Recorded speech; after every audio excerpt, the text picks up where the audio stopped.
Ladies and gentlemen, joining me is a professional wrestling commentator from the East Coast. He's just has the passion. He has the love for this business, and to talk about his journey in this crazy world known as professional wrestling, and just being that soundtrack as a commentator. I am joined with Peter DeLonge. He is with me right now. How's it going, man? It's going fantastic. Thank you. Thank you very much for that spectacular introduction. I appreciate it. Happy to be on here with you, and can't wait to get into it with you. Yes, sir. Absolutely. So, with all that being said, let's talk about it.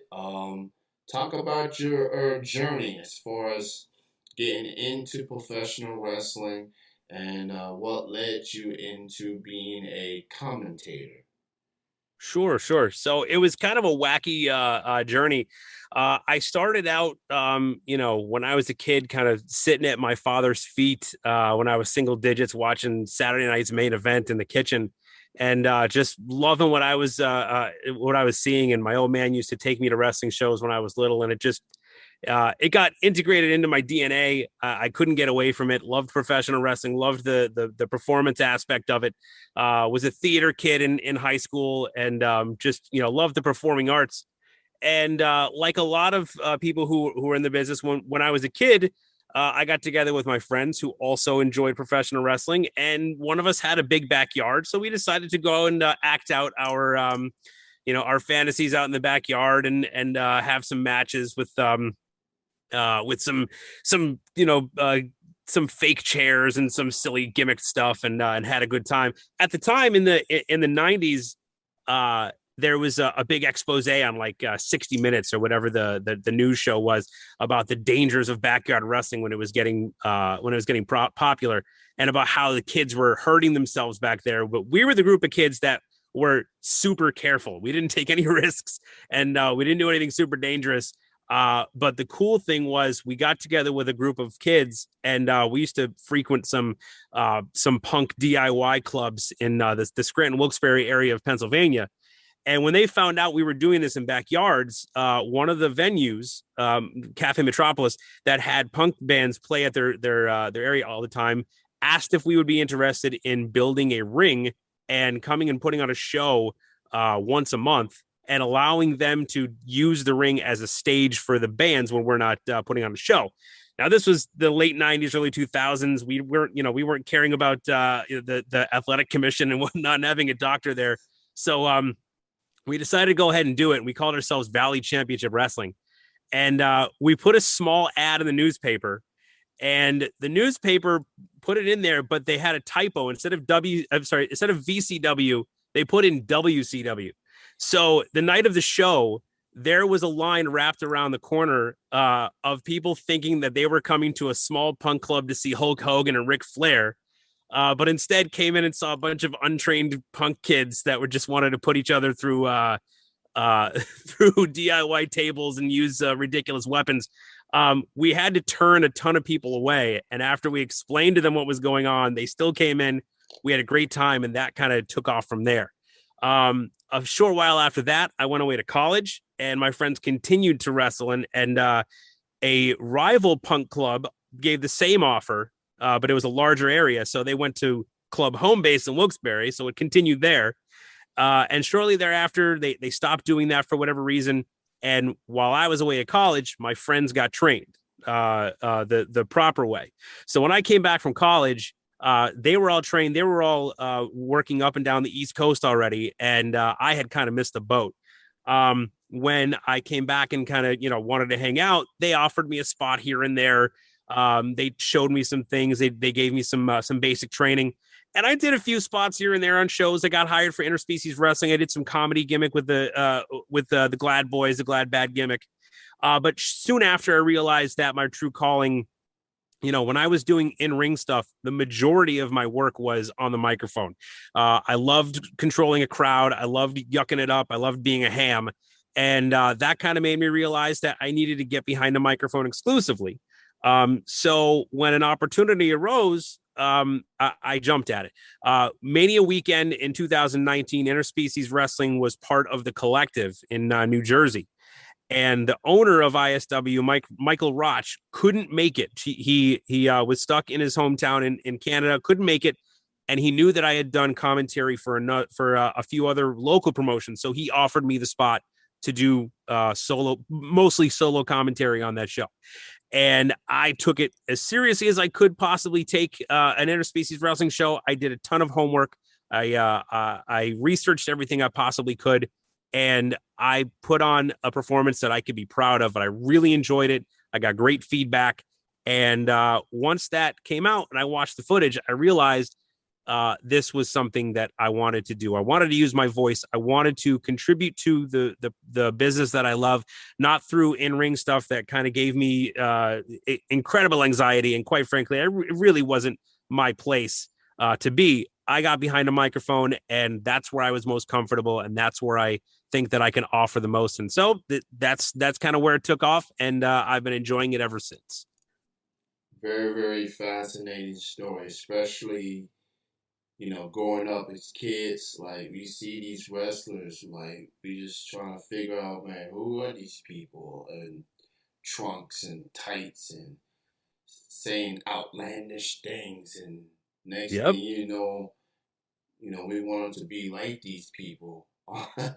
I guess my story as a fan, just watching it pre-Attitude Era in the 90s, back when Monday Night Raw was doing smaller arenas, and Vince McMahon was on commentary at the time, him and King Lawler, and just, man, Shawn Michaels, Bret Hart, Yokozuna, Undertaker, back when he had the purple gloves and the gray gloves, and crowd was chanting "Rest in peace."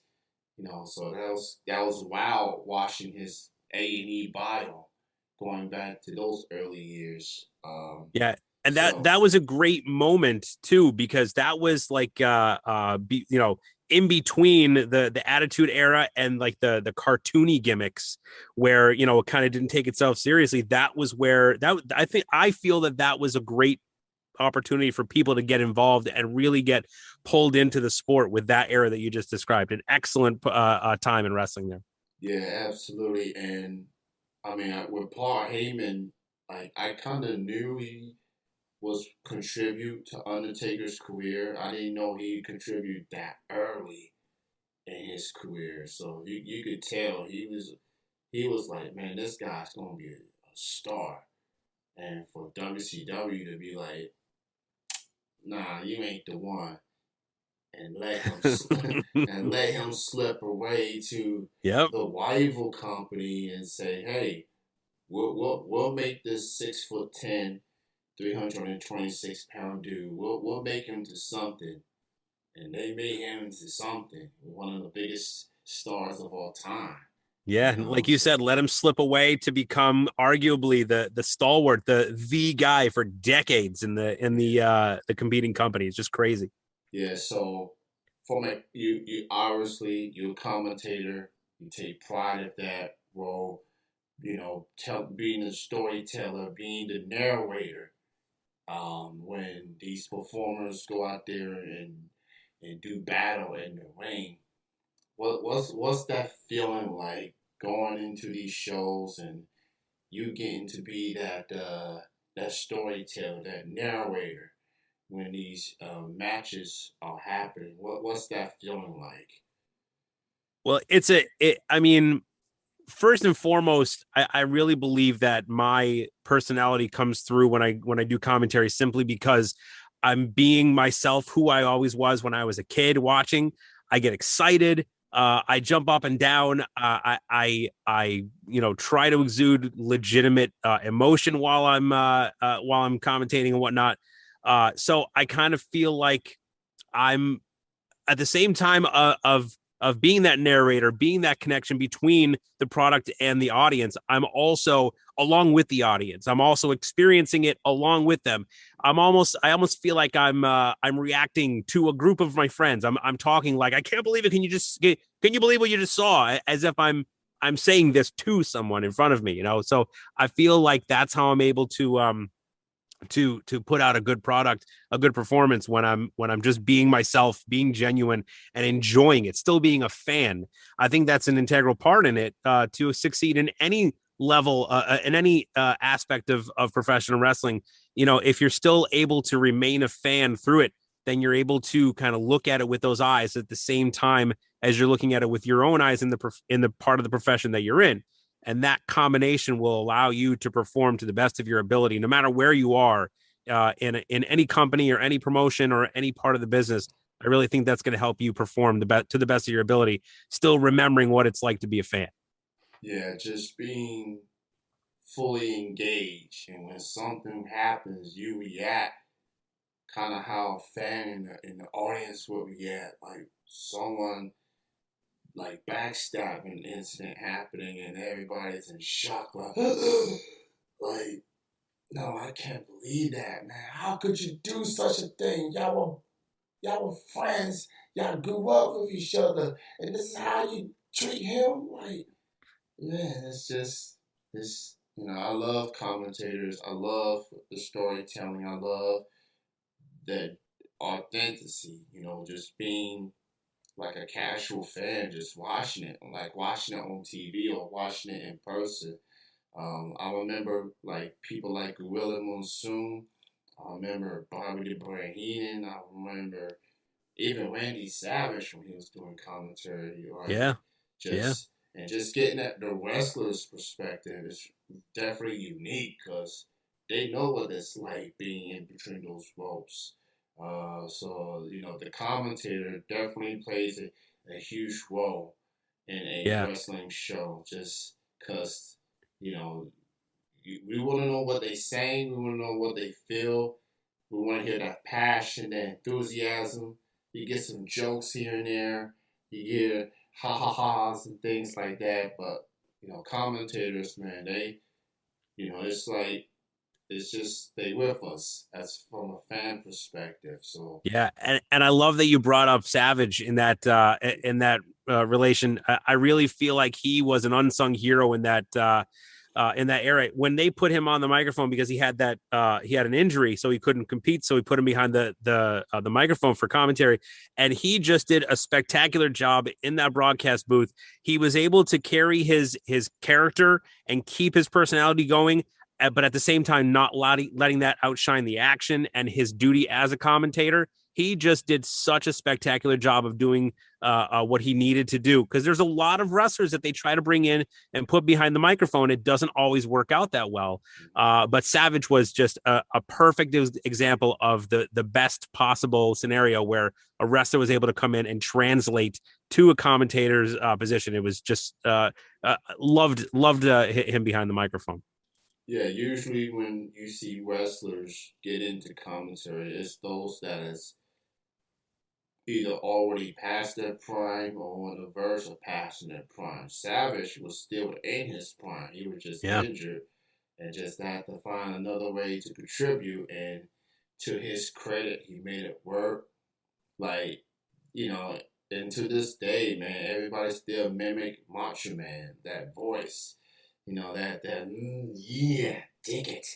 You Yeah. know, just it's infectious. You know, just you know, Marshall made it work, and I look. I live in Kentucky. He has a history in the tri-state area, and he's still talked about still after all these years. And it's you know every now and then, but it's rare that people talk about the commentary part of his career. He actually did that, and he was really good. So I was definitely intrigued at a young age. Just like I guess I was young and stubborn at the time too. I'm like, man, why is he in the commentary booth? You know, because you know, fans at a young age, you see these wrestlers, and you'd be like, maybe you don't quite understand everything at the time, but as you get older, and look back at it and be like, oh, now I get it. Yeah. Yep. So, Our eyes aren't looking in certain places until later on you realize, yeah, and then and luckily we're in a time where you can go back and kind of relive some of those things that we missed and understand it with a better perspective. yeah, true, absolutely, man. So, with you, Peter, man, talk about some of the upcoming shows, upcoming events that you're going to be a part of. Let the listeners know where can they catch that incredible voice of yours and see you in person. Absolutely. So, thanks very much for the opportunity for me to plug some of my stuff. A lot of the recent stuff that I've been doing has already been uploaded onto IWTV. You can check out recent shows from IWA, which is Intense Wrestling Alliance. We also have another IWA show coming up this Saturday. In Nutley, New Jersey. It won't be live for IWTV, but it will be put up a week or two afterwards. Also, a lot of stuff with standalone wrestling and pro wrestling after dark. Pretty much any show that they're on, I'm a part of. They just recently put out Yankee Doodle Slamboree, which was our debut in Connecticut at Pistol Pete's Bar and Grill, which was a great show because it was kind of out of the middle of nowhere at a biker bar, and it had a lot of names, but it really didn't pull an indie fan crowd. It was basically a biker bar crowd that just wanted to have fun and drink and watch some wrestling. So we got to kind of do our thing in front of a crowd that doesn't normally see that sort of thing. So we got to have a different kind of fun there. That was a great experience.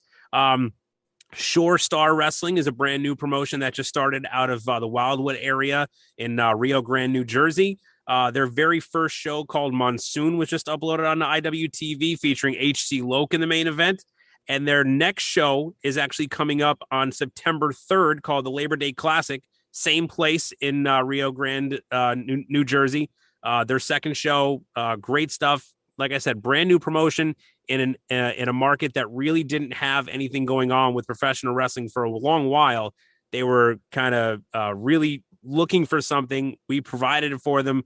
We got a great crowd, and now the second show was announced, and we already sold out the front row, and tickets are moving fast for that. On top of that, Smash Master Wrestling under the High Tension Wrestling banner, also on IWTV, just had their debut show this past weekend.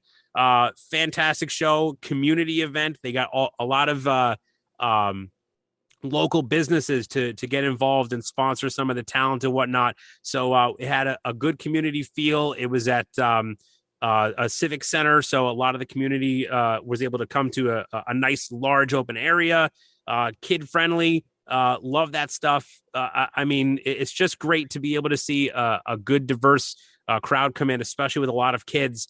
Because as I'm sure you know, the more kids that are in the crowd, the more loud and rowdy it gets, and we love that sort of thing. So we're definitely all about that.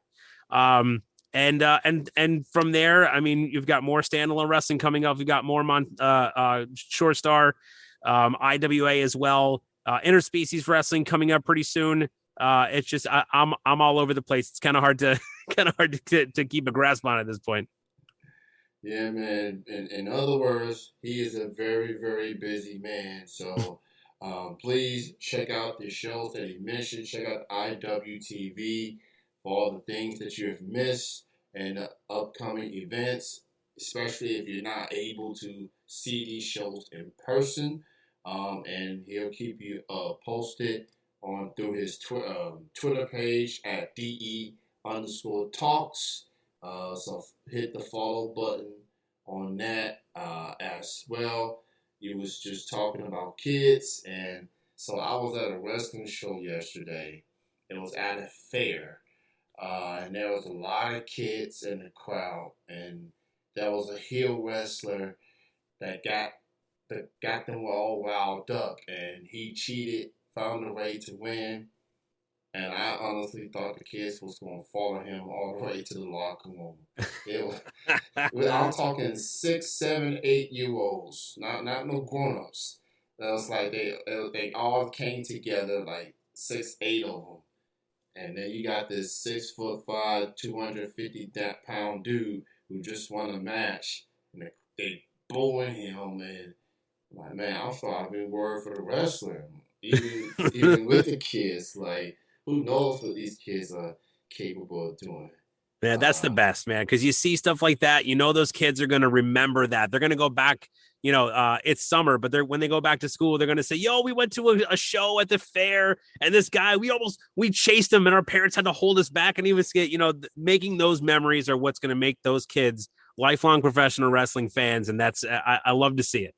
yeah, absolutely. And I need to apologize to you because I just realized I spelled your name wrong on the flyer. I said lounge when I see Longe, and I spelled Loung.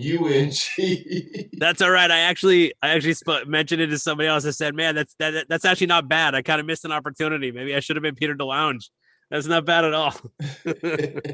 So shout out to Chad. He said Peter DeLonge or Peter DeLonge.